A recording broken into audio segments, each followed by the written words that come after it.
Five Nights at Freddys, The Silver Eyes, by Scott Cawthon and Kira Breed. Chapter 1. He sees me. Charlie dropped to her hands and knees. She was wedged between a row of arcade games, cramped in the crawl space between the consoles and the wall, tangled electrical cords and useless plugs strewn beneath her. She was cornered. The only way out was past the thing, and she wasn't fast enough to make it. She could see him stalking back and forth, catching flickers of movement through the gaps between the games. There was scarcely enough room to move, but she tried to crawl backward. Her foot caught on a cord. She stopped, contorting herself to carefully dislodge it. She heard the clash of metal on metal, and the fast console rocked back against the wall, hit it again, shattering the display, then attack the next, crashing against them, almost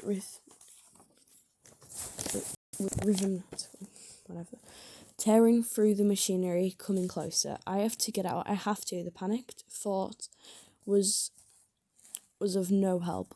There was no way out. Her arm ached and she wanted to sob aloud. Blood soaked through the tired bandage, and it seemed as though she could feel it draining out of her. The console a few feet away crashed against the wall, and Charlie flinched. He was getting closer. She could hear the grinding of gears and the clicking of servos even louder. Eyes closed, she could still see the way he looked at her. Seemed fur and the exposed metal beneath the sympathetic flesh. Suddenly, the console in front of her was wrenched away. It toppled over, thrown down like a toy. The power cords beneath her hands and knees were yanked away, and Charlie slipped, almost falling. She caught herself and looked up just in time to see the downward swing of a hook. Welcome to Hurricane Utah. Charlie smiled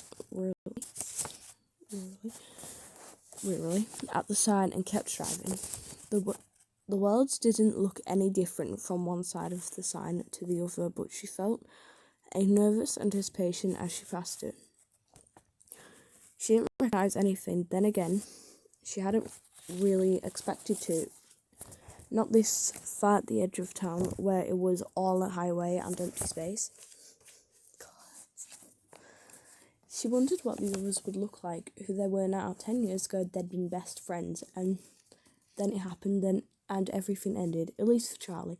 She hadn't seen any of them since she was 7 years old.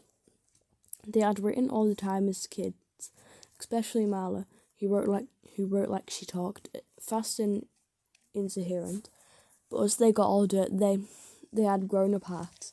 The letters had grown fewer and further between, and the conversations leading up to this trip had been perfunctory and full of awkward pauses. Charlie repeated their names as though to reassure herself that she still remembered them. Marla, Jessica, Lama, Carlton, John and Michael. Michael was the reason for this trip. After all, it was 10 years since he died, 10 years since it happened. And now his parents wanted them all together for the dedication ceremony. They wanted all his old friends there when they announced the scholarship they were creating in his name. Charlie knew it was a good thing to do, but the gathering still felt slightly macabre. I don't know how to pronounce that. She shivered and turned down the air conditioning, even though she knew it was not that even though she was not cold. As she drove into the town centre, Charlie began to recognise things, a few stores and the movie theatre, which was now advertising the summer's blockbuster hit. She felt a brief moment of surprise and smiled at herself. What did you expect? That the whole place would be unchanged? A monument to the moment of your departure, frozen forever in July 1985. Well, that was exactly what she had expected. She looked at her watch. Still a few hours to kill before they all met up.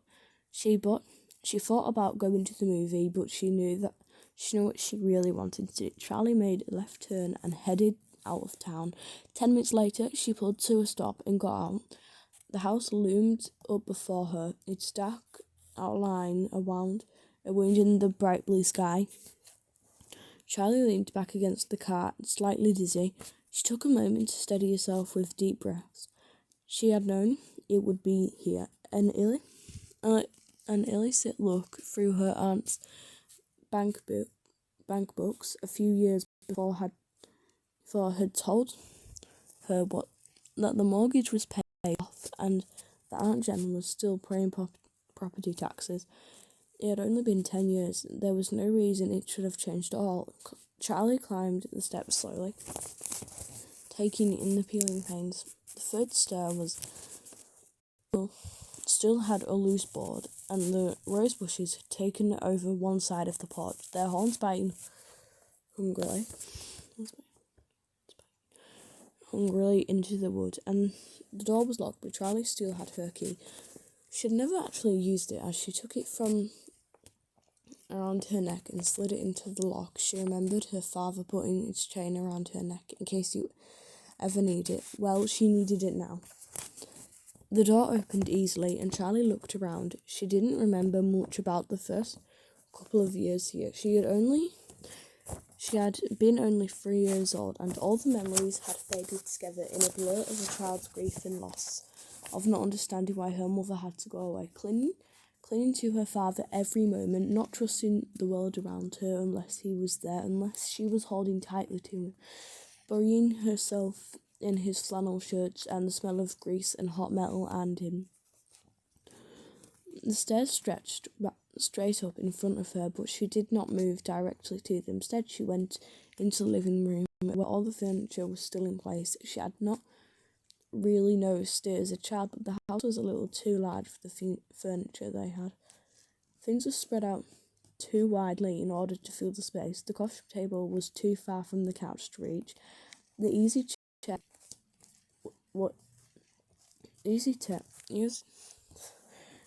chair too far across the room to carry on a conversation.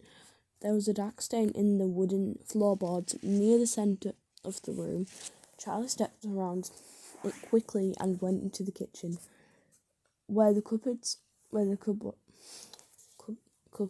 had held only a few pots, pans and dishes. Charlie had never felt a lack of anything as a child, but it seemed now that the unnecessary enormity of the house was a sort of apology, the attempt of a man who had lost so much to give his daughter what he could.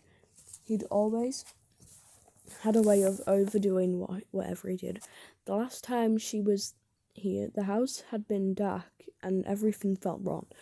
She was carried up the stairs to her bedroom, although she was 7 years old and could have gone quicker on her own 2 feet. But Aunt Jen had stopped on the front porch, picked her up and carried her, shielding her face as though she were a baby in the glaring sun. Okay. In her room, Aunt Jen set Charlie down and closed the bedroom door behind them.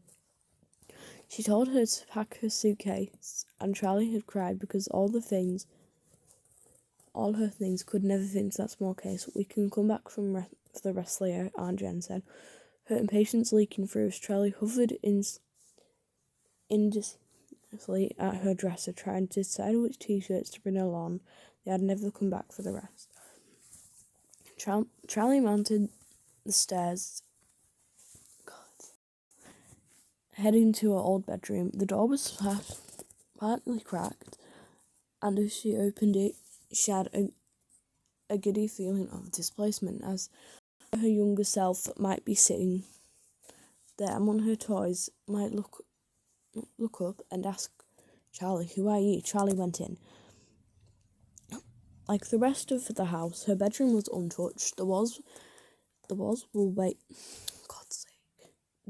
were pale pink, and the ceiling, which sloped dramatically on one side to follow the line of the roof, was painted to match. Her old bed still stood against the wall beneath a large window. The mattress was still intact, though the sheets were gone.